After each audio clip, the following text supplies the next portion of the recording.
difficult to cut back. What tends to happen more is the better products, as long as they're a reasonable value, not luxury end products, but good value, good quality, will hold the market. And people will simply buy a little bit less, rather than dropping back to a poorer quality. And in response to something we talked about a little bit earlier, one of the things that you can look at some of the products that the Japanese produce. They are usually able to produce a very good value, extremely good quality. The price is usually very, very reasonable, not cheap. Very quickly, consumers, whether they're in Argentina or they're in Ecuador or they're in the United States, will become accustomed to that. And to go to a poorer quality television set, to go to a cigarette pack that falls apart, they usually will just buy less, not switch brands or switch quality.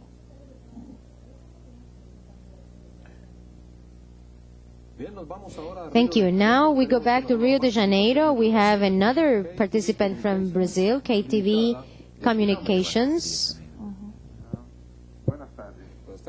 Good afternoon. Considering the globalization phenomenon, what are the changes in the curricula and academic programs that require to train these new professionals in this area, which is now much more sophisticated than it used to be? I was going to say, I'm the academic, so I suppose I answer the question, but perhaps I'll also ask Mr. Bayer to answer that, since he needs our people. He needs the people that we train. Perhaps the most important thing is to teach students to be sensitive. I often tell my own students, if you've only learned about your own culture through the marketing, finance, accounting, management classes that we teach you in international business, you are light years ahead of the competition in the world. Because the biggest problem is something we call a self-reference criterion. We all look at it from the way we've been trained to look at it, and stepping out of that is the most difficult thing. So in all of the classes that you are teaching, it is mandatory that you teach people to look at things differently.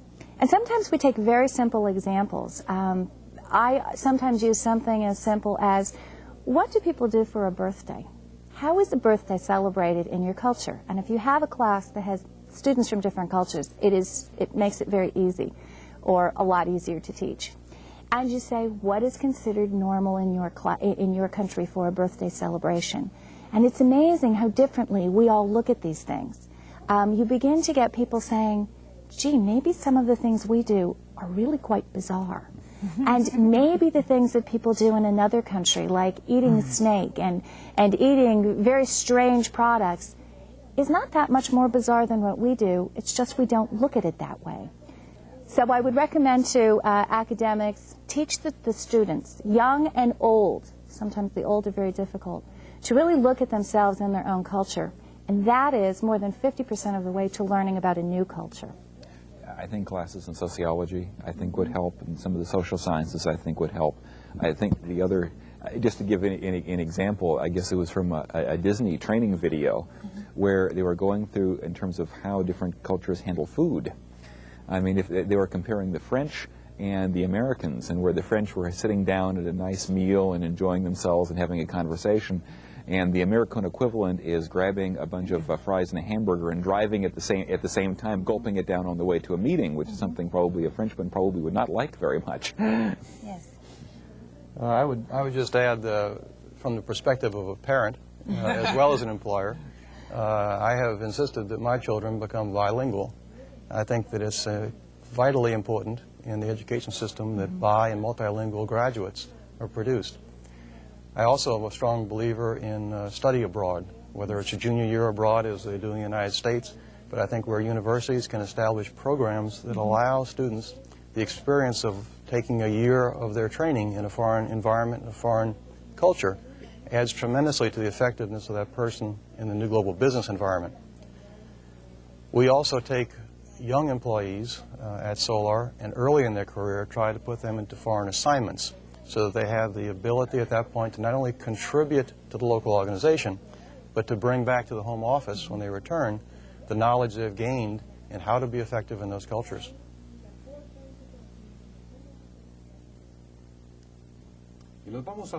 Now we're going to Panama, and this is coming from the Technological University in Panama. Good morning, everybody. Hugs and kisses to all of you. How does the global marketplace affect the service market, and how can we react to improve both in our competition, both local and global? Service has the disadvantage, if you will, of not being very measurable, and I think that's kind of the one. You could take a turbine and you can very easily, have certain kind of performance standards to it. And with the service organization, it tends to be even more difficult, especially when you don't really have any product at all. Even how you measure satisfaction can be substantially different. I know that we were talking before in terms of the survey response rate by surveying consumers. The Thais were very good at answering surveys, whereas the Japanese were not. And so you get into the whole issue of not only, to measure customer satisfaction, but you may have to change what you measure and how you measure it from culture to culture as well. And so it really is a very kind of a local question to answer rather than kind of a broad answer that'll cover across the globe that way. I would say that I think services have the ability to move more easily because there isn't heavy investment. True. But the challenge that service has is that it's very tailored to the audience, to the customer base that is providing the service. And it's perhaps more difficult to take services in one country and simply transport them to another country because they may miss the market. Sure. I had one particular example happen where we were translating an employee survey, telling you, into French. For one client. It had to go out in 3 languages, and the difficulty involved in translating American management concepts into French was almost insurmountable. And this is just between one European language and another European language, and you add the other cultural dimensions to it, and it can become very complex very quickly.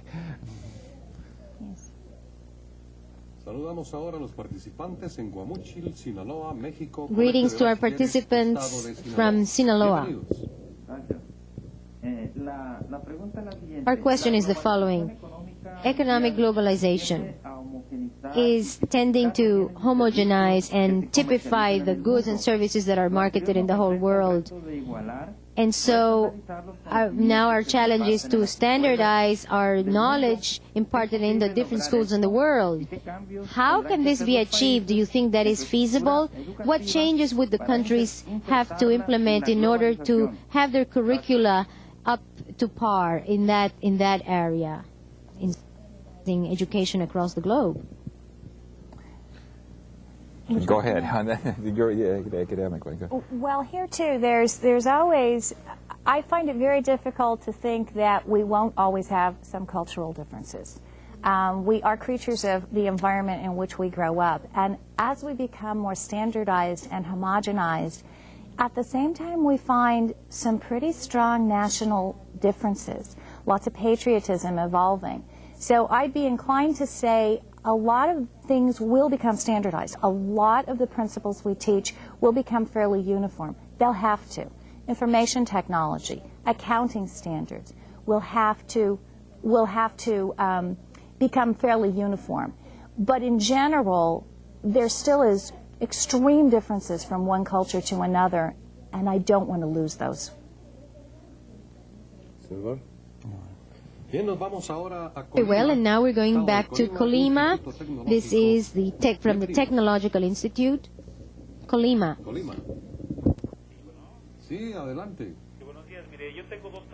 I have 2 questions. Calling you from Colima. These are the questions. What is the best way to increase the value of a product, depending on how we perceive the market, without having to invest large amounts and on a short term? And the other question is, when you design a 21st century company or business, do you first have to give more emphasis to the organizational structures, particularly in the Latin countries?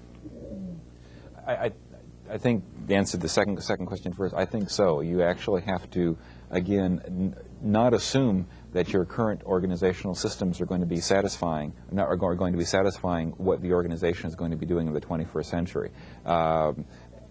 I think it would be a gross mistake to think otherwise. I don't know particularly on how that would play out in Latin American countries, but simply to say that they're going to be affected by the global market just as everyone else is. I would just add, if I were structuring a company today for the 21st century, I think the most important element is establishing the correct values for the organization. One that's based on appreciation of diversity, one that's flexible, one that anticipates and enjoys change. If the organization has those values, I think they'll succeed globally. And just to give a quick example on how that would work, a Japanese company was going into an African country who will remain nameless. One particular senior official there wanted a bribe for them to be putting a particular factory in there. And as a matter of value and policy, the Japanese refused, and also refused never to put any factory in that country ever again.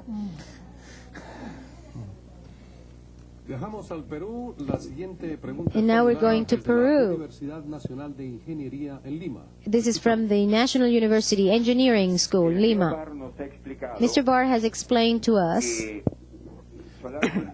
that solar turbines had to adopt several measures in order to adapt to the new global economy marketplace.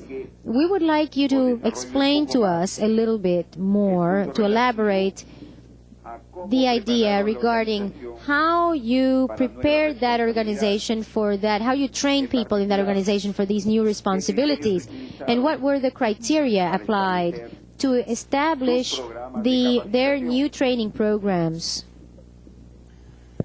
To answer that question, I have to go back to where we started from. Solar, before this change, was a strongly centralized company with strong controls, with most decisions made in the home office. We actually began the change in advance of having the development of the people in place. So we were always in a catch-up mode. But one of the largest areas of training was asking employees before who simply took direction, now to set direction, to make decisions, to feel comfortable with the accountability for those decisions, because with the authority had to go accountability. We are in an ongoing process of having employees have the tools to make good decisions and to feel comfortable with the accountability they now have.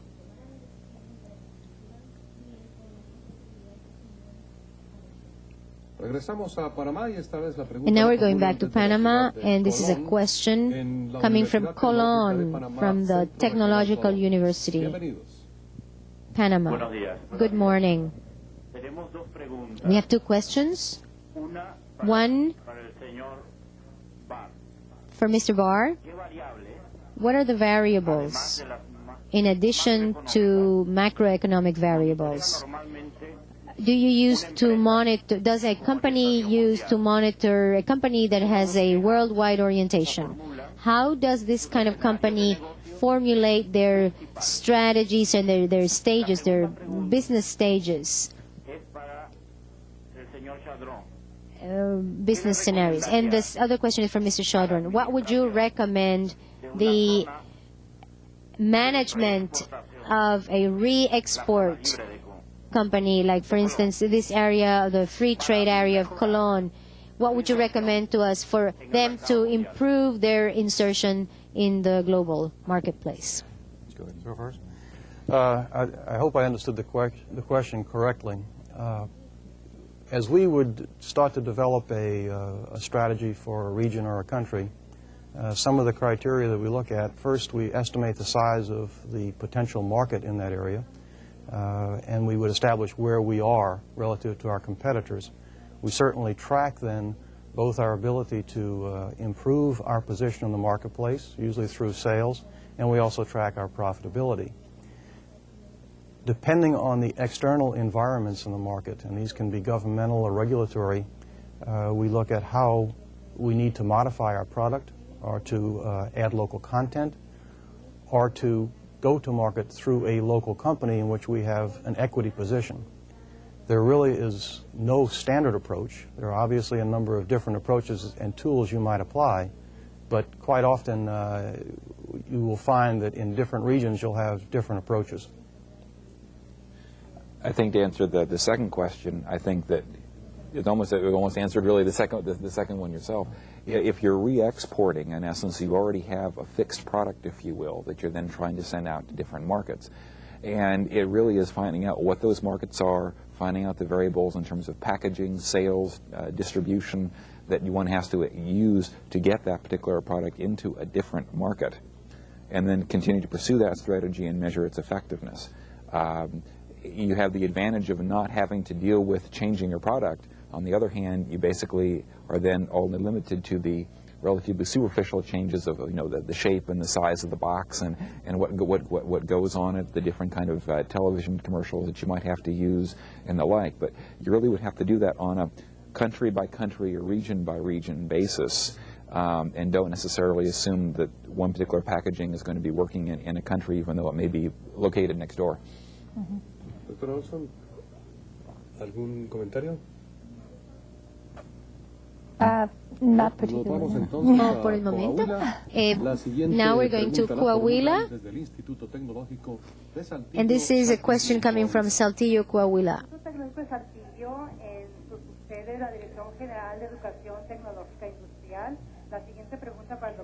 This is a question for Dr. Barr.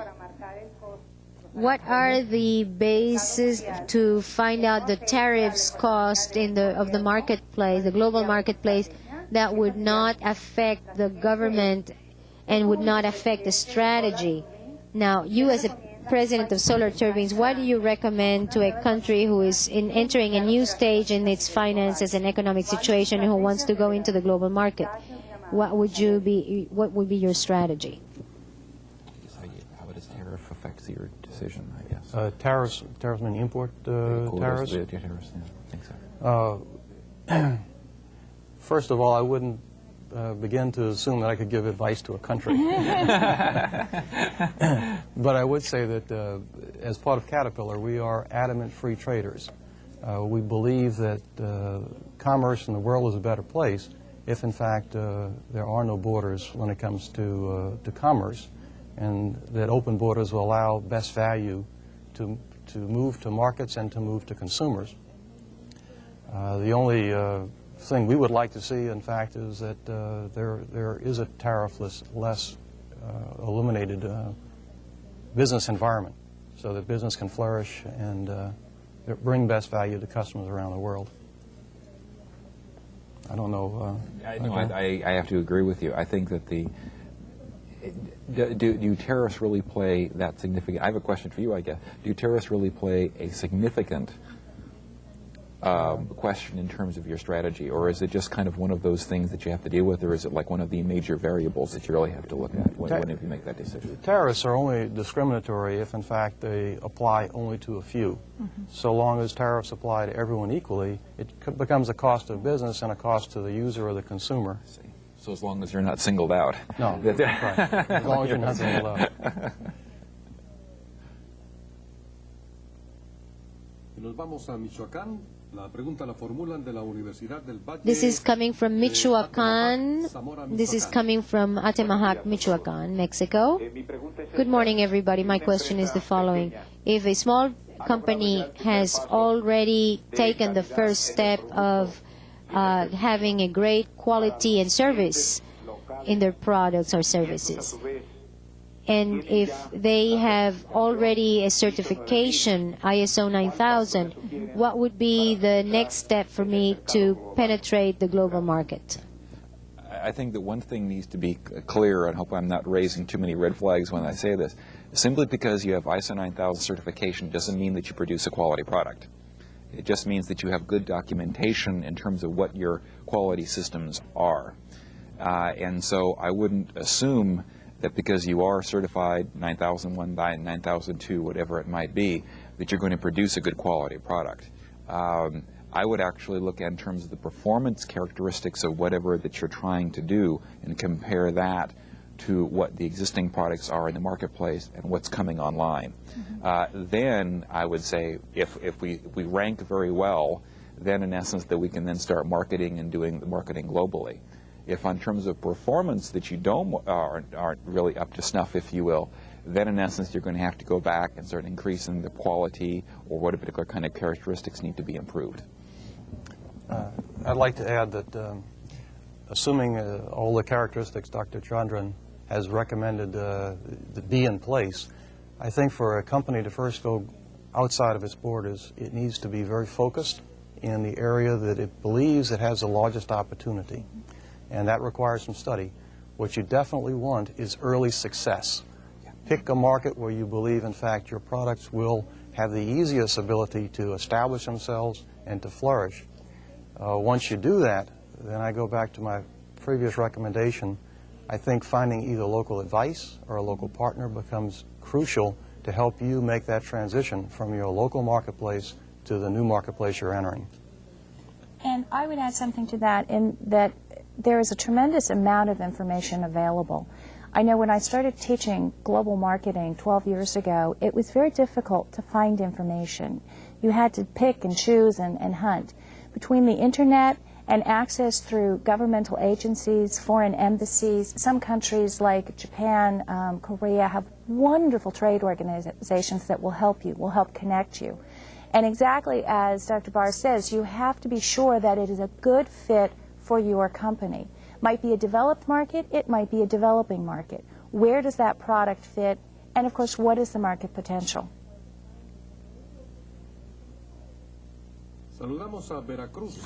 This question is coming from Veracruz, Mexico. Good morning. We would like to send us our warm greetings from Cerro Azul. These globalization mechanisms for our productive enterprises. Many of these principles are applicable on a universal level, but is there anything special that we can consider for a globalization of education? Because we have in our educational system a lot of bad habits and a lot of things that really become obstacles. What suggestions do you have? It almost, what it sounds like is it's the organizational change effort that you need at the university. And that's another whole issue that actually would have to be done. I'm not sure that simply one department or one professor can actually do that. I think it's a concerted effort on the part of the entire university to change its focus, change its vision, and make the required, sometimes uncomfortable changes that are going to have to be done. And this is not like we need to revise the curriculum for the class that we already teach kind of a solution. I mean, it may be abolishing the number and kind of departments that what you have, so that you're then focused on countries instead of by functions such as accounting and sociology and the like. And some real structural changes that you may have to really do. And frankly, you're right, that's a big barrier, because you're talking about some real political heavyweights that frankly don't want those kind of things changed. As I'm sure that you've... It's very territorial.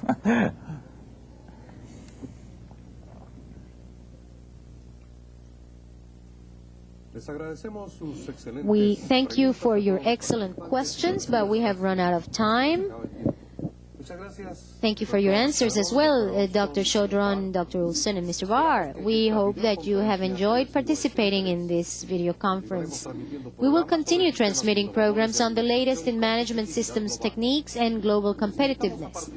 We invite you to participate on February 27 in the next program of our series entitled The New Multicultural Entrepreneur, Performance and Competitiveness. For additional information on the International Training Center's programs for this year, please consult your participants' manuals, where you will find the dates and specific topics for these. Also, if you are interested in participating in training programs which will be offered by the International Training Center, such as those on ISO 14000 and international business and telecommunications, please contact the center by letter, phone, or fax. On behalf of all of us who collaborate with the International Training Center, I thank you for your participation and interest in today's program. Thank you and see you soon.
you.